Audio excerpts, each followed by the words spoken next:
Assalamualaikum warahmatullahi wabarakatuh. Teman-teman, apa kabar semuanya? Selamat datang di pertemuan kedua ya, mata kuliah psikologi kepribadian. Eh, Mohon maaf saya tidak bisa hadir di kelas untuk E sampai dengan H ya. Jadi insya Allah ini materi akan saya coba sampaikan via rekaman. Kemudian mudah-mudahan bisa membantu teman-teman untuk paham gitu ya. Kalau ada pertanyaan kita bahas di grup, didiskusikan gitu ya. Oke, jadi sesuai jadwal hari ini kita akan membahas terkait dengan definisi kepribadian manusia. Kemudian apa perbedaannya dengan watak, sifat, dan karakter. Sebelum saya masuk ke materi, eh, ini kalau misalnya kita ini offline nanti ada passwordnya, tapi nggak apa-apa kemarin kan sudah ada dibuka akses untuk absennya. Oke, teman-teman. Jadi kita bahas kepribadiannya dulu. Jadi saya akan mau membahas cara garis apa lingkaran besarnya dulu, gitu ya. Jadi kita bahas kepribadiannya dulu sebelum nanti kita eh, apa sebelum saya nanti menjelaskan terkait dengan karakter, sifat, dan kemudian watak ya. Nah, saya di sini untuk kepribadian mengambil dari tiga ahli. Pertama dari Face et al. Di buku yang kemudian gunakan. Face di sini kemudian menjelaskan kepribadian itu adalah pola sifat-sifat yang relatif, tetap, dan karakteristik unik yang memberikan konsistensi sekaligus individualitas pada perilaku seseorang. Jadi kalau kita lihat inti dari definisi kepribadian menurut Face, pertama itu ada pola, ya, ada patternnya, di mana pola-pola ini relatif menetap, ya, relatif. Jadi teman-teman harus bisa membedakan secara bahasanya ya. Relatif itu berarti bukan mutlak. Jadi kalau kita bicara kepribadian, kita bicara manusia itu tidak ada yang mutlak. Karena kita nggak robot gitu ya. Karena kita bukan robot, bukan bukan apa bisa on off gitu, enggak. Tapi kita adalah makhluk sosial yang dinamis. Tapi kalau kita bicara kepribadian, dia akan relatif menetap si polanya ini pada diri masing-masing individu. Dan kemudian kepribadian itu berisi trait atau sifat dan karakteristik unik yang kemudian memberikan konsistensi perilaku dan bisa membedakan antara individu satu dengan yang lain. Ya, ini yang merupakan definisi kepribadian menurut Face. Nah, kemudian kita lihat dari Alport ya. Nanti teman-teman lihat irisannya ya antara ahli ini. Kalau dari Alport menjelaskan kepribadian itu adalah organisasi dinamis dalam diri individu dari sistem-sistem psikofisik yang menentukan perilaku dan pola pikir khasnya. Penekanannya kalau dari Alport itu adalah adanya interaksi antara aspek mental dan biologis atau psikofisik. Aspek mental itu apa? Persepsi gitu ya, motivasi gitu ya. Nah, itu adalah aspek mental. Kalau aspek fisik apa? Otak, saraf gitu ya. Itu adalah aspek fisiknya. Yang kemudian ini dua aspek ini kemudian berinteraksi ya, membentuk si kepribadian itu sendiri dan bersifat dinamis. Nah, ini perlu jangan sampai tergocek gitu ya. Di sini kok di Alphard ngomongnya dinamis, tidak statis. Tapi kalau tadi Face bilangnya permanen. Nah, ini ya, permanen atau yang relatif permanen itu adalah polanya. Ya, jadi dari masing-masing individu, pola kepribadian itu relatif permanen. Namun, ditambahkan oleh Alford bahwa sifatnya dinamis. Artinya proses untuk membentuk pola itu selalu ada dinamikanya, gitu ya. Tidak statis gitu. Ada naik turunnya, ya. Kemudian sama dengan yang disampaikan oleh Face juga bahwa kepribadian itu menentukan perilaku atau pola pikir khas atau menjadi ciri gitu ya, ciri unik dari masing-masing individu. Ini yang menurut Alford. Kemudian kita lihat dari Pervin. Ya, dari Pervin menyatakan bahwa kepribadian itu mempresentasikan karakteristik seseorang yang menjelaskan pola perasaan, pemikiran, dan perilaku yang kemudian konsisten. Jadi kalau dari Pervin, dia fokus pada kepribadian itu ada mencakup feeling, thinking, dan behaving. Ya, jadi perasaan tadi pola yang menurut face itu tadi ya polanya itu mencangkup perasaan, pikiran dan kemudian perilaku yang bisa dilihat ya. Dan kemudian dia menjelaskan bagaimana seseorang ini berfungsi sehari. Oke, jadi kalau kita lihat dari tiga ahli ini, kita bisa simpulkan bahwa kepribadian itu adalah sistem karakteristik yang relatif menetap, namun dinamis dalam diri individu yang membentuk pola konsisten dalam berpikir, merasa, dan berperilaku, serta membuat setiap individu itu unik. Ya, jadi kalau kita lihat benang merah dari tiga ahli ini, yang pertama dia ada pola yang konsisten. Ya, yang kedua ada keunikan dari masing-masing individu. Dan kemudian cangkupannya itu adalah pikiran, perasaan, dan perilaku yang kemudian bersumber dari psikofisik tadi gitu ya, psikologis dan biologisnya individu. Dan dia bersifat relatif stabil tetapi tetap dinamis gitu ya. Itu yang disebut dengan kepribadian. Nah, di sini sebenarnya saya ingin bereksperimen. Kalau di kelas mungkin akan lebih interaktif ya kita ya teman-teman. Tapi ini nggak apa-apa, teman-teman silahkan nanti di pause dulu videonya boleh gitu ya. Saya akan membawa teman-teman ke dalam situasi ya, situasi tertentu dan silahkan kalian buat respon yang akan kalian munculkan gitu atau respon yang muncul dari diri kalian ketika berada dalam situasi ini ya. Skenario pertama, kalian presentasi, kemudian dikritik oleh dosen. Ya, situasinya. Jadi kalian coba bawa diri kalian ke dalam situasi itu. Kira-kira apa yang respon apa yang kemudian mungkin muncul dalam diri kalian ketika kalian presentasi, mempresentasikan materi, mempresentasikan ide gitu ya, tetapi dikritik sama dosen. Nah, kira-kira apa responnya? Silakan itu dibuat ya pertama. Nanti di pause aja ya kalau misalnya belum selesai, di pause aja. Nah, kemudian yang kedua, situasinya adalah tulisannya kalian dikoreksi dan banyak coretan. Tulisan itu bisa apa aja, bisa kalian bikin esai misalnya ya, atau kalian bikin laporan, tapi kemudian tulisan itu dikoreksi dan banyak coretan, banyak revisinya, ya. Bagaimana respon atau reaksi diri kalian ketika berada dalam situasi ini? Yang kedua, nanti di pause aja ya, kalian nulis, kemudian di pause dulu. Kita masuk yang ketiga. Yang ketiga, teman mengatakan kamu tuh kurang kooperatif atau kurang komunikatif, sorry. Teman mengatakan kamu kurang komunikatif. Nah, bagaimana reaksi atau respon diri kalian ketika berada dalam situasi ini? Ya, silakan di pause videonya, kemudian kalian tulis dulu. Oke? Nah, nanti setelah selesai, ya, setelah selesai kalian menulis respon ini, coba kalian lihat tiga respon yang kalian buat konsisten atau tidak atau responnya. Ya, saya coba bantu dengan kemungkinan respon yang akan muncul. Kalian bisa lihat. Kemungkinan pertama respon yang akan muncul itu adalah defensif, ya. Defensif itu apa? Membela diri saat merasa diserang. Jadi apa? Udah bener kok aku gitu ya, udah sesuai kok presentasinya dosennya aja yang julid misal gitu ya. Atau udah bener kok laporan dan lain sebagainya. Jadi defensif. Kemudian reflektif, jadi memikirkan ulang untuk belajar dari situasi. Oh, bagaimana ya tadi yang di feedback? Oh, apa bagian apa? Hal-hal apa yang kemudian dalam tulisan atau laporanku masih kurang gitu ya. Itu kalian coba refleksikan ke diri kalian sehingga ada apa evaluasinya di sini. Kemudian yang ketiga, respon yang mungkin munculnya adalah menarik diri.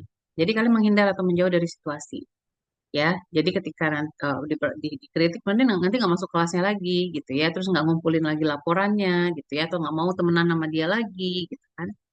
Atau kalian overthinking, jadi memikirkan sesuatu secara berlebihan, ya. Oh nanti dosennya kasih nilai aku E gitu ya, padahal kan cuma dikoreksi apa dikritik pada saat presentasi, tapi nanti mikirnya oh langsung nilainya E gitu ya.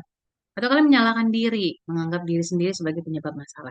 Nah kalian lihat dari respon yang kalian tulis konsisten atau tidak, ya dari respon-respon yang ada. Saya berikan opsinya di sini, ya. Kalian lihat kecenderungannya, teman-teman. Jadi dari ya kalian yang lebih paham, kalian yang bisa jujur gitu ya sama diri sendiri. Apakah bentuk respon ini defensif, reflektif, apa menarik diri atau sampai dengan menyalahkan diri, ya. Itu kalian yang bisa.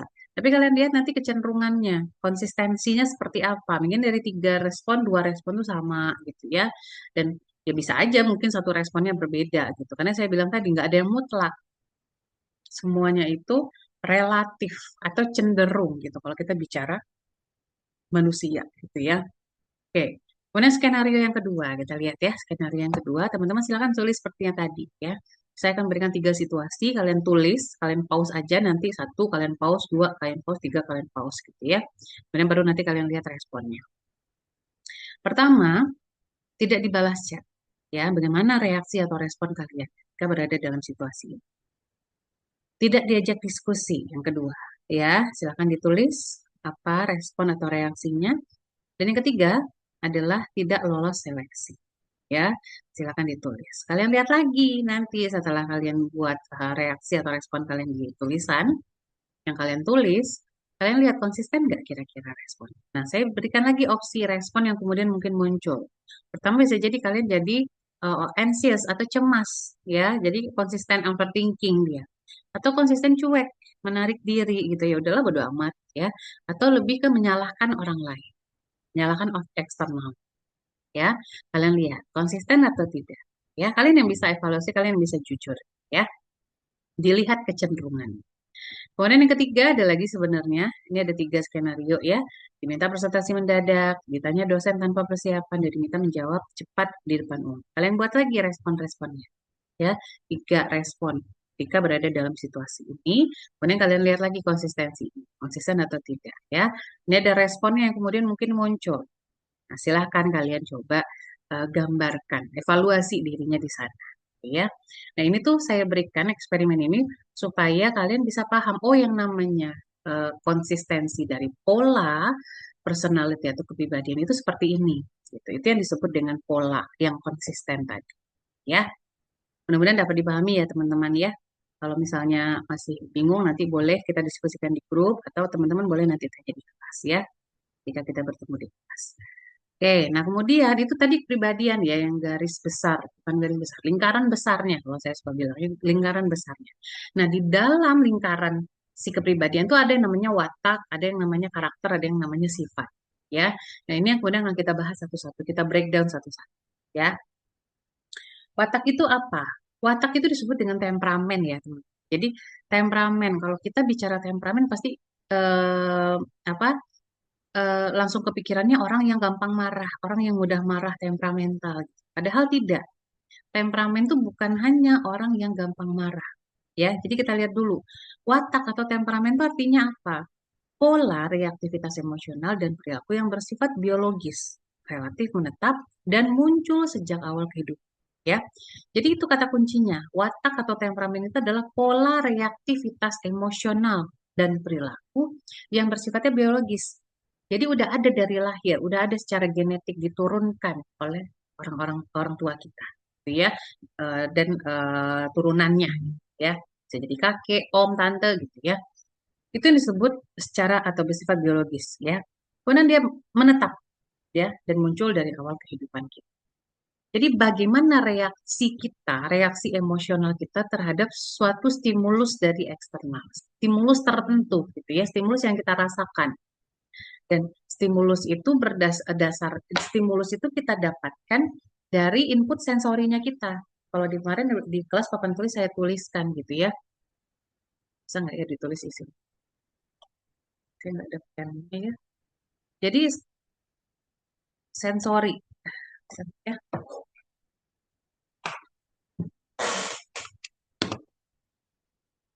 sensori ya. Nah, input tubuh kita tuh dari sensori dulu nih, input sensori ya. Sensori, kemudian sensori itu apa? Alat indera kita. Jadi input sensori itu adalah stimulus stimulus yang dirasakan atau yang diserap, yang diterima oleh alat indera kita, penglihatan, pendengaran, perabaan, gitu ya, perasaan, gitu ya, dan lain sebagainya. Kalau kemarin di kelas saya contohkan kita kejeduk, gitu. Kejeduk itu kan berarti kan sensori apa, perabaan kita, ya, taktilnya kita yang kemudian merasakan. Ada input sensori yang masuk, ya. Ini kalau kita bicara biologis ya. Nah, kemudian eh atau saya nanti jelasinnya di susun saraf kali ya. Nah, sensor, bentar. Sensori, di sini aja deh nggak apa. Sensori ini kemudian akan diterima oleh otak. Ya, respon sensori ini nanti akan diterima oleh otak. Jadi, ketika kita kejeduk, otak akan memberikan penilaian. Ya, jadi di sini otak memberikan penilaian. Apakah itu sakit, apakah itu menyenangkan, menyedihkan gitu ya, dan lain sebagainya. Itu otak yang akan memberikan penilaian. Nah, setelah otak memberikan penilaian, otak akan mengirimkan sinyal ke tubuh lewat sistem saraf, ya. Tuh, kalau mudah-mudahan ini terbaca ya. Jadi otak kita akan memberikan penilaian dan dikirimkan ke tubuh lewat sistem saraf. Nah, dari sistem saraf, ini kemudian akan ada reaksi tubuhnya kita, ya. Kalau kalian kejeduk gitu ya, kalau kalian kejeduk, apa yang kemudian akan di apa reaksi tubuh seperti apa? Ya, ada yang kemudian langsung mengangkat tangannya pasti kan, ya. Atau kalian kayak kena api deh, kena api gitu, ya. Kena api nih si jarinya, itu kan perabaan tadi ya, sensori, ya. Input sensorinya lewat perabaan, kena api. Otaknya kan akan menilai, itu panas, ya kan? Itu panas, kulitmu bisa terbakar. Nah, otak mengirimkan sinyalnya ke tubuh lewat sistem saraf. Sistem saraf ini yang kemudian membedakan, ada yang reaktif, ada yang tidak reaktif, ada yang netral, ada yang stabil gitu istilahnya. Ini ya, si yang saya bilang tadi reaktivitas ini. Ya, kalau kita bicara temperamen. Ada orang yang agak lambat ngangkatnya karena mungkin si respon apa sarafnya itu tidak terlalu reaktif gitu ya. Ada orang yang langsung cepat ya, baru sebentar langsung cepat ngangkatnya. Itu sistem saraf yang kemudian mengirimkan reaksi ke tubuh. Tubuh kita yang mengangkat ini tuh atas atas perintah dari otak gitu. Otak yang mengirimkan sinyalnya. Tubuhnya langsung ngangkat kan, langsung ngangkat. Nah, dari reaksi tubuh ini mungkin kemudian muncul yang namanya reaksi emosional. Ya, kalian kebayang aja kalau kalian misalnya apa namanya? Kena api gitu ya, apa yang kemudian terasa? Ya, kalau kalau banyak lama dan lain sebagainya pasti akan eh, bisa nangis, bisa teriak gitu ya, bisa marah gitu ya. Nah, itu kan reaksi orang pasti akan berbeda-beda ya. Balik lagi pengaruhnya dari biologisnya kita ya. Ada orang yang senggol sama orang lain, dia cuman dah gitu ya, oke gitu, hati ya. Ada orang yang kesenggol tuh dia langsung meledak gitu ya, marah dan lain sebagainya. Nah, ini yang kemudian membedakan antar individu ya dari sistem sarafnya tadi sebenarnya. Ya, jadi itu yang disebut dengan watak. Dan ini menetap ya teman-teman. Kalian lihat aja deh orang-orang tuanya kalian ketika bereaksi terhadap satu stimulus sensori, apa yang kemudian dia lakukan. Nah, biasanya kita kurang lebihnya akan memberikan respon yang hampir sama, ya. Kalau kita bicara watak, oke, gitu ya. Nah, kemudian ini benar-benar dipahami ya teman-teman. Jadi watak itu merupakan fondasi biologis ya dari awal pribadi, awal dari kepribadian kita. Jadi fondasi kepribadian itu dari watak, ya. Nah, kemudian kita lihat lagi. Ini masih bisa lanjutkan. Oh, ini tapi nggak bisa dihapus ya. Sebentar, saya jadi bingung. Menghapusnya seperti apa? Oh ini ya. Sebentar, saya hapus dulu ya. Benar-benar mesti bisa dipahami ya. Oke.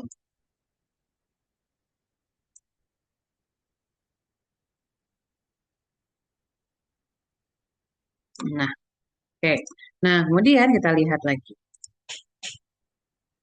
Karakteristik dari temperamen atau watak itu apa? Nah, kenapa tadi ya temperamen itu disebut dengan watak?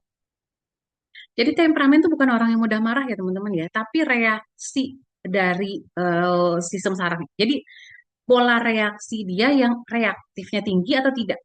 Dia reaktif banget atau tidak. Itu yang disebut dengan temperamen.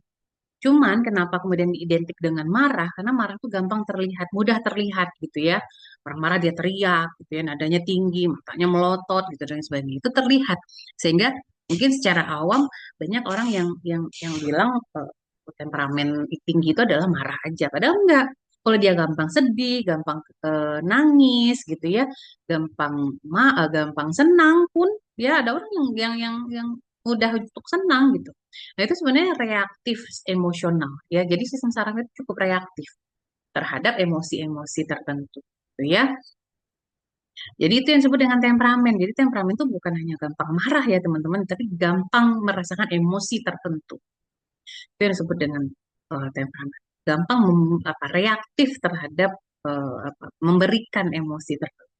Ya, itu yang disebut dengan temperamen. Ya, jadi jangan salah lagi nanti ya. Nah, kemudian Karakteristik dari watak itu apa? Dia pertama muncul sejak bayi. Tadi saya bilang ya, karena secara genetik kita keluar dari perut ibu kita tuh udah ada watak ya, ya. Kemudian dia bersifat bawaan, innate predisposition, ya. Berkaitan dengan sistem saraf, tadi saya sudah jelaskan ya di mana di mana kontribusi dari sistem saraf itu kerja, ya. Kemudian mengatur intensitas dan kecepatan respons emosional dan relatif stabil sepanjang hidup. Watak ini tidak langsung terkait moral atau nilai, ya. Ia lebih tentang bagaimana seseorang bereaksi secara sadar terhadap stimulus. Itu yang disebut dengan watak, ya. Nah, di dalam materi ini saya memberikan setidaknya ada dua teori terkait dengan watak. Pertama dari Hippocrates, kedua nanti dari Alexander, ya. Jadi yang pertama, yang mungkin teman-teman sering dengar juga ada koleris, melankolis, sanguin dan lain sebagainya. Itu adalah teori empat temperamen dari Hippocrates. Munculnya udah lama banget ya sebelum Masehi, 400 sebelum Masehi yang dikembangkan oleh Galen di seratusan Masehi, ya.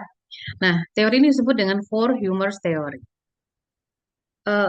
Hippocrates meyakini bahwa ada cairan di dalam tubuh yang kemudian mempengaruhi empat temperamen ini, ya. Ada darah, empedu kuning, empedu hitam, dan lendir. Walaupun di era modern saat ini em, dasar untuk menentukan watak itu kemudian tidak diakui, ya. Tidak diakui. Jadi dari ilmu modern tidak mengakui bahwa tidak ada hubungannya. Artinya gini, dia tidak menjelaskan tidak ada hubungannya antara cairan di dalam tubuh dengan watak yang kemudian dimiliki oleh individu, ya. Kalau dari keilmuan modern, tapi si wataknya mah tetap diakui, ya. Di watak itu apa saja? Ada sanguin, koleris, pragmatis, dan melankolis, gitu ya. Sanguin itu apa? Orang-orang yang hangat, ekspresif, optimis, gitu ya. Koleris itu tegas, ambisius, kaku gitu orangnya biasanya, ya. Kemudian plekmatis itu orang yang tenang, stabil, firm, ya, dia menghindari konflik. Dan melankolis itu orang yang cenderung analitis, detail, perfeksionis, sensitif, gitu dan sebagainya. Jadi empat ini adalah jenis watak. Jadi kalau kalian nanti menganalisa diri atau menganalisa orang, kalian bisa lihat dia tipe yang mana. Kalau kalian mau pakai yang teori ini, teori dari Hippocrates, ya.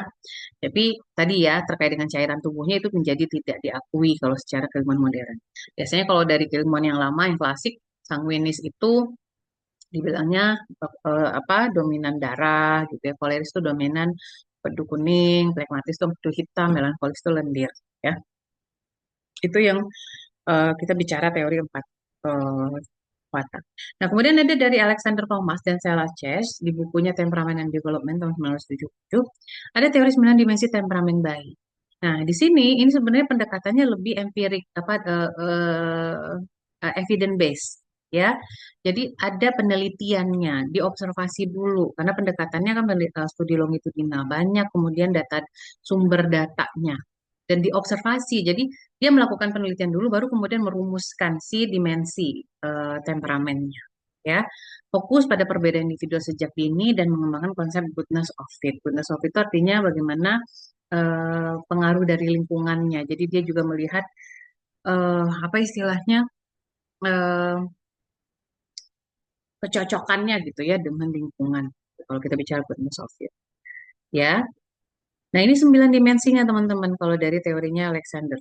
Ada activity level, rhythmicity, approach withdrawal, adaptability, threshold of responsiveness, intensity of reaction, quality of mood, distractibility, attention span, and persistence. Jadi ini 9. Nah, 9 level atau 9 dimensi ini kemudian dirumuskan menjadi 3 pola umum. Ya, 3 pola umumnya apa? Ada easy child, ada difficult child, dan ada slow to warm up child. Ya, lihat, kalian bisa lihat nanti kombinasinya. Yang easy child tuh anak-anak yang regulasinya relatif stabil, mudah menyesuaikan diri, gitu ya. Yang difficult child itu adalah anak-anak yang reaktif tinggi, sulit beradaptasi, dan slow to warm up child itu adalah anak-anak yang tidak relatif secara ekstrim, tidak reaktif secara ekstrim, tapi dia butuh waktu untuk menyesuaikan. Jadi ini menjadi alat bantu kita sebenarnya untuk bisa mendeskripsikan manusia itu tadi, wataknya yang mana, ya. Ini istilah tinggal pakai nih gitu. Yang penting kalian paham dulu ya watak itu apa, ya. Dan kita bisa gunakan setidaknya dua teori ini untuk mendeskripsikan watak dari orang-orang atau bahkan diri kita gitu ya. Kira-kira kita tuh apa. Nah, memang kalau misalnya seperti ini berarti kalau klien kita SMA, misalnya remaja atau dewasa, berarti kita perlu dong melihat waktu bayinya dia gimana. Iya, betul.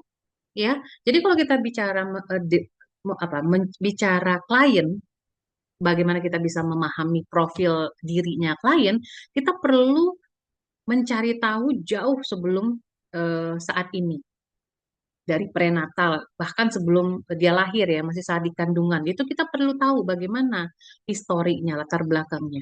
Pada saat perinatalnya, pada saat lahir gitu, itu bagaimana pada saat postnatalnya. Nah ini ya, nanti kelihatan apakah dia dulu easy child, difficult child, atau slow to warm up child. Sehingga kita jadi bisa memetakan, oh ternyata wataknya ini. Ya, itu satu poin. Tapi bukan berarti kemudian mendeskripsikan manusia itu secara utuh. Kalau kita cuma pakai watak nggak bisa. Kita nggak bisa cuma pakai watak saja. Kita harus tadi ya, kepribadian itu salah satunya ada watak. Tapi ada salah duanya itu sifat dan kemudian karakter. Nah, di mana semuanya harus kita integrasikan untuk bisa menjelaskan satu individu secara utuh. Jadi nggak bisa cuma dari si wataknya saja. Tapi ini tetap menjadi alat bantu kita untuk bisa nanti mendeskripsikan atau merumuskan si profil individu. Itu ya, teman-teman, benar-benar dipahami ya. Kemudian sifat ya, kalau sifat itu apa?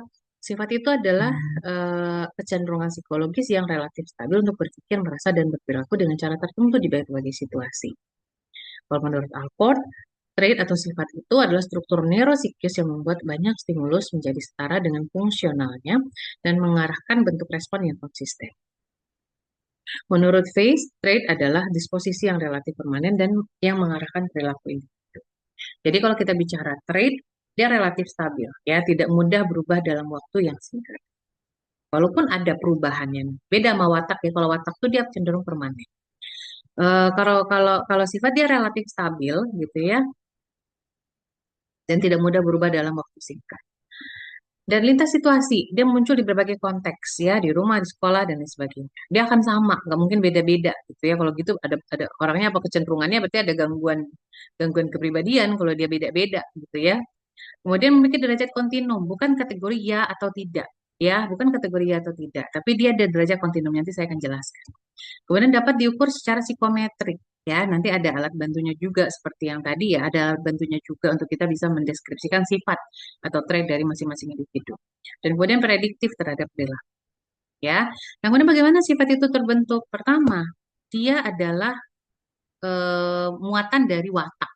Jadi watak tadi itu mempengaruhi sifat. Ya, di dalam sifat itu salah satunya ada watak. Salah duanya apa? Lingkungan. Jadi, sifat itu adalah interaksi antara genetik dan lingkungan. Interaksi antara watak tadi dengan lingkungan nanti yang akan dia terima, pengalaman, pembelajaran, pola asuh gitu ya. Ini yang kemudian berinteraksi, membentuk sifat individu. Oke, jadi itu tadi sifat itu terbentuk juga dari pengalaman pengasuhan, penguatan, ya. Jadi kalau misalnya dia melakukan, misalnya dia mukul orang, kalau ada penguatan di situ, penguatan itu apa? Ya orang tuanya ketawa, misalnya dia mukul orang dia, maka sifat itu akan terus berlangsung, gitu ya, akan terus dialami, dilakukan sama dia karena diperkuat, gitu. Ya begitupun sebaliknya. Dan ada skema kognitif. Nah ini yang kemudian perlu dipahami juga bahwa di dalam sifat itu ada kontribusi dari kemampuan berpikir. Kemampuan berpikir untuk apa? Untuk menerima tadi respon dari lingkungan, untuk merespon lingkungan tadi. Bagaimana orang-orang yang kapasitas intelektualnya terbatas, maka dia juga akan terbatas kemudian memaknai apa yang disampaikan oleh lingkungan. Bisa jadi yang dimaksud oleh lingkungan itu tidak dia terima sesuai gitu dengan apa yang dimaksudkan oleh lingkungan tadi gitu ya. Beda dengan orang yang mungkin taraf atau kapasitas berpikirnya oke. Jadi apa yang disampaikan oleh lingkungan sesuai dengan maksud lingkungan itu. Bayang ya teman-teman ya. Jadi ini yang kemudian membentuk si sifat tadi.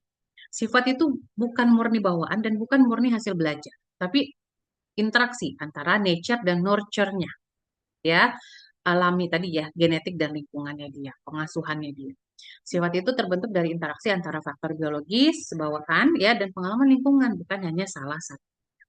Nah, ini nih teman-teman, saya akan menjelaskan di sini terkait dengan sifat. Tadi ya, kalau ini kita pakai, saya nggak nulis di sini ya, ini ada teori yang sebelah kiri, ya, yang ini adalah teorinya Eysenck. Kita ambil dari Eysenck, ya, ini adalah Megre Costa, Big Five Personality.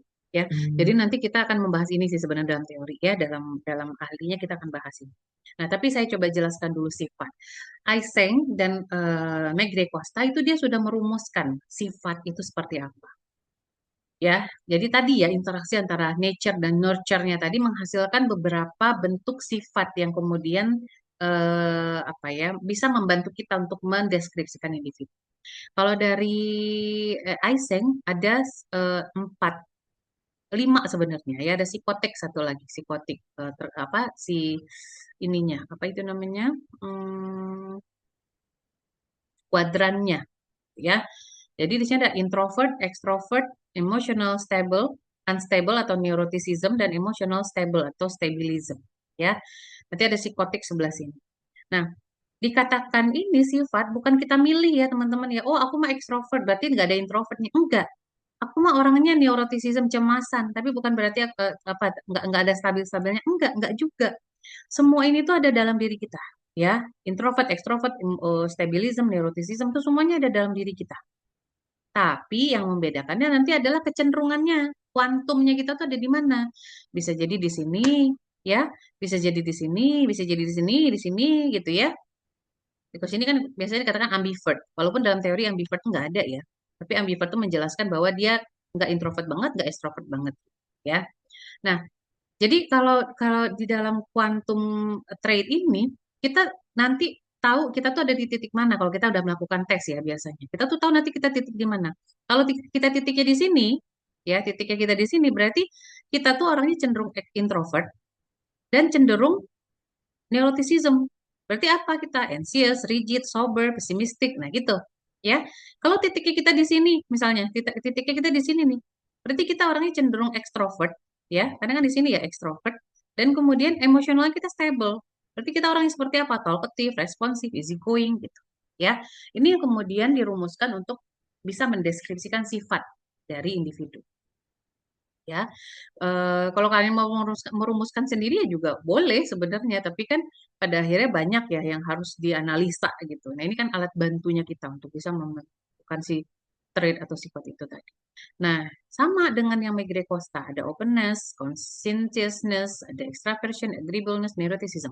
Kita nggak bisa milih, kita cuma punya openness saja, enggak, kita extraversion aja, enggak gitu. Tapi lima-limanya ini ada dalam diri kita, yang menjadi personality traits-nya kita. Tapi yang membedakan seberapa kuat gitu ya masing-masing aspek ini. Ada orang yang kuat di extraversion tapi lemah di openness. Ada orang yang kuat di openness tapi lemah di extraversion gitu ya. Jadi ini nanti ada ada tingkat apa istilahnya seberapa seberapa kuat gitu ya si aspek-aspek ini dalam diri kita sehingga mendeskripsikan sifat kita yang seperti apa ya. Mudah-mudahan dipahami ya teman-teman ya cara untuk apa dipahami sifat itu apa tadi ya, interaksi antara genetik dan lingkungan dan kemudian ini alat bantunya kita untuk bisa merumuskan trait itu atau sifat ya. Kemudian karakter. Nah, kalau karakter eh, em, secara definitifnya dia adalah kualitas moral dan etis yang tertanam dalam diri seseorang dan tercermin dalam pola perilaku yang konsisten. Jadi kalau kita bicara karakter itu biasanya berkaitan dengan nilai, prinsip prinsip hidup, integritas gitu ya. Dan kemudian standar benar salah. Kalau tadi kita bicara sifat, watak itu nggak ada benar salahnya. Oh dia mah introvert orangnya, apakah salah? Enggak. Dia mah cenderung ekstrovert, apakah kemudian salah? Tidak, ya. Dia orangnya anaknya easy apa difficult child, apakah itu salah? Enggak. Tidak ada yang benar dan salah ketika kita bicara watak dan sifat. Itu adalah diri kita. Itu adalah saya gitu. Itu adalah individu itu. Jadi nggak bisa benar salah. Kecuali kita bicara karakter. Kalau karakter ada benar dan salah. Ya, karakter itu adalah kualitas moral yang mengarahkan seseorang dalam mengambil keputusan dan ya. Nah, ciri-ciri karakter itu apa? Tadi dia bersifat normatif. Ada baik buruk tercermin dalam tindakan nyata, ya, dan konsisten dalam berbagai situasi, serta berkaitan dengan tanggung jawab moral dan dibentuk melalui proses pembelajaran sosial. Ya, jadi ini biasanya kalau kita bicara karakter yang memberikan inputannya itu pasti lingkungan. Lingkungannya siapa? Dari lingkungan terkecil dulu, orang tua, ya, masyarakat tetangga, gitu ya. Nanti masuk ke pendidikan, guru, teman, gitu ya, dan lain sebagainya. Society, gitu ya, pun pemerintah, gitu. Itu akan memberikan input normatif pada diri individu, baik buruk boleh, tidak boleh, positif, negatif dan lain sebagainya. Ya, itu yang disebut dengan karakter. Sehingga bagaimana karakternya kita tergantung bagaimana lingkungannya kita. Bagaimana lingkungan itu memberikan inputannya ke kita, memberikan batasannya ke kita. Kalau anak contoh ya, orang tua yang selalu membela anaknya, ya, anaknya ngerusakin sepeda temannya, udah nggak apa-apa, kamu mah nggak salah gitu ya, memang sepedanya aja yang rusak, gitu kan. Ada anak yang ngerebut mainan temannya, misalnya. Terus orang tuanya, ya udah pinjem dulu deh, dek gitu ya, anakku pinjem dulu gitu. Nah, sehingga dia mendapatkan input normatif bahwa ketika saya mengambil hak orang lain itu benar. Ketika saya merusak barang orang lain itu tidak apa-apa.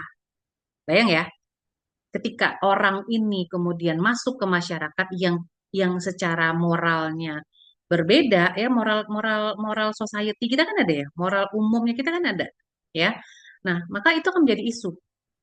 Ya, Kak, kalian bayangin aja kalau ketemu sama orang yang maunya menang sendiri gitu ya, nggak mau merasa salah dan lain sebagainya, kalian nyaman nggak terlibat dengan orang? Enggak kan? Nah, sehingga nanti jadi isu nih. Oh, datanglah ke psikolog gitu ya orang tuanya. Anak saya dibully, anak saya dijauhin sama temennya dan lain sebagainya. Ya, padahal input no moralnya yang kemudian membentuk karakter si anak ini menjadi tidak sesuai dengan society-nya, dengan masyarakatnya. Bayang ya teman-teman ya. Ini yang kemudian juga membentuk siapa kita. Kalau orang tua kita kemudian strict juga gitu ya, itu nanti beda lagi tuh. Pasti kalau strict itu berarti dia akan hati-hati jadi cemas gitu. Dia paham gitu karakternya seperti apa, tapi secara tindakannya nanti jadi hati-hati dan lain sebagainya. Karena dalam unsur karakter itu harus ada tiga hal. Pengetahuan moral, perasaan moral, dan tindakan moral. Dia tahu baik baik baik buruknya dia tahu, tapi dia nggak punya empati, dia nggak mampu melakukan sesuai gitu, bertindak sesuai. Nah, maka juga apa disebutnya tidak punya karakter gitu, tidak berkarakter gitu. Ya, jadi ada tiga unsur itu. Ya, gitu ya teman-teman, mudah-mudahan dipahami ya.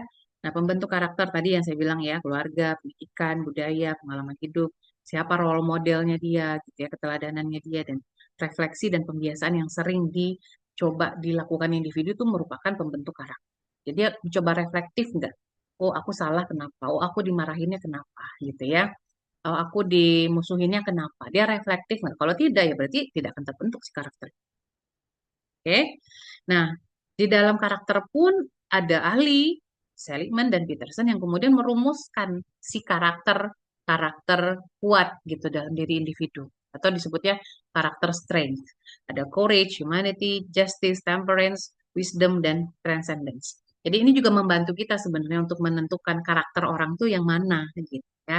Jadi dari yang dia munculkan kira-kira karakter dia yang mana ya. Ini sebagai ahli nanti kita terbantu sekali untuk merumuskan kira-kira personality dia nanti apa. Oke. Nah, ini saya buat apa namanya perbandingan ya. Nanti teman-teman bisa baca aja ya. Perbandingan antara watak, sifat, karakter dan kepribadian. Nah, ini hierarki konseptualnya ya secara keseluruhan. Level pertama tuh ada di watak. Itu menjadi fondasi biologisnya. Ya. Level kedua ada di trait. Ya, dan pada ketiga ada karakter. Kemudian level keempatnya adalah integrasi seluruh sistem itu. Integrasi antara watak, trait, dan karakter yang kemudian disebut sebagai kepribadian atau personality. Ya, kalau saya analogikan dalam warna, temperamen itu warna dasar. Trait itu campuran warna, ya, putih yang merah jadi pink gitu ya, atau warna apa jadi campur gitu ya. Karakter itu kalian mau lukis apa? Mau lukis pemandangan, mau lukis hantu, mau lukis monster gitu ya, mau lukis eh, yang indah-indah pantai gitu dan sebagainya. Itu arahnya, baik buruknya gitu ya. Dan kepribadian adalah lukisan yang udah jadi. Yang utuhnya itu kita sebut sebagai lukisan. Nah, sebagai psikolog nanti kita kita membaca lukisannya adalah yang kita membaca tuh lukisan utuh, bukan hanya warna-warna saja. Oke, tadi saya bilang kita nggak bisa mendeskripsikan orang hanya dengan wataknya saja. Kita tidak bisa mendeskripsikan orang hanya dengan sifatnya saja. Tapi secara utuh si lukisan itu apa, ya? Itu yang kemudian kita harus lihat sebagai psikolog. Ya, nah ini kalau misalnya saya memberikan contoh konkret ya. Kalau saya dikritik depan umum, reaksi pertama saya biasanya jatuh berdebat dan langsung terasa tegang. Ada respon fisik, ini disebut dengan watak. Ya, Biasanya saya cenderung jadi overthinking dan memikirkan ulang terus. Ini yang disebut dengan sifat. Oke? Dan tapi nilai yang saya pegang adalah tanggung jawab. Jadi tetap saya perbaiki dan tidak menghindar. Ini yang disebut dengan karakter. Nah, dengan tiga hal ini yang kita lihat atau kita observe dari orang, kita analisa dari orang, kita bisa melihat bahwa oh dia mungkin pribadi yang sensitif, reflektif, tapi tetap bertanggung jawab. Gitu. Itu disebut dengan kepribadian si orang. Ya, paham ya teman-teman ya? Jadi ini bagaimana refleksinya. Coba teman-teman lihat. Apakah kita sering menilai orang hanya dari satu perilakunya saja? Jika iya, maka itu harus diperbaiki. Ya, apakah satu emosi cukup untuk menyimpulkan kepribadian? Jika teman-teman menganggap itu iya, atau teman-teman suka melihat orangnya marah, tapi cuma sekali doang dia marah, terus kemudian mendeskripsikan orang itu adalah pemarah gitu. Nah, ketika kita melakukan itu, maka kita harus evaluasi, ya, karena tidak hanya itu. Jika seseorang marah sesekali, apa itu berarti ya berkepribadian buruk? Nah, ini tadi ya, tidak selalu. Ya, kita harus melihat secara holistik seluruhnya. Oke? Kepribadian itu bukan label, teman-teman, bukan satu sifat dan bukan satu respon sesaat. Ia adalah sistem dinamis yang berkembang sepanjang kehidupan. Ya, sebentar deh. Oke? Kemudian Oke, nah kemudian sebagai calon psikolog, tugas kita bukan mengkotakkan manusia, tetapi memahami kompleksitasnya. Ya, kita pahami watak, sifat, dan karakter yang terbentuk seperti apa. Kita perlu melihat berempati dengan point of view-nya dia. Ya. Kita perlu melihat dari sudut pandang si kliennya, bukan kita yang sebagai judges-nya, tapi kita perlu mencoba memahami dari sudut pandangnya.